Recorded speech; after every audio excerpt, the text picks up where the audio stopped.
தர்மபுரி மறை மாவட்ட பேராலய பங்கு சார்பில் திரு இருதய ஆண்டவர் பெருவிழா கொடியேற்றத்துடன் விழா தொடங்கியது. தர்மபுரி திரு இருதய ஆண்டவர் பேராலயத்தில் திருவிழா கடந்த 11ஆம் தேதி வெள்ளிக்கிழமை மாலை 6 மணி அளவில் கொடியேற்றத்துடன் விழா தொடங்கியது.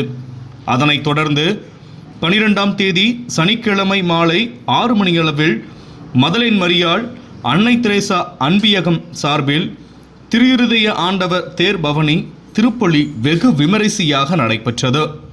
நிகழ்ச்சிக்கு முன்னதாக திருப்பலியில் திரு இருதய ஆண்டவர் தேர்பவனி மலர்களால் அலங்காரம் செய்தும் மின் விளக்குகளால் அலங்காரம் செய்தும் நூற்றுக்கணக்கான கிறிஸ்தவர்கள் திரு இருதய ஆண்டவர் தேரினை தோளில் சுமந்து கோவிலை சுற்றி மெழுகுவர்த்தி கையில் ஏந்தி பிடித்தவாறு கோவிலை வலம் வந்தனர்.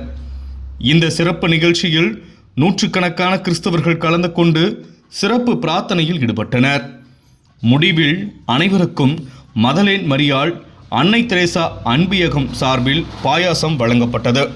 திரு இருதய ஆண்டவர் தேர்பவனி திருப்பலிக்கான ஏற்பாடுகளை மதலேன் மரியாள் அன்னை தெரேசா அன்பியகம் அமைப்பினர் செய்திருந்தனர்.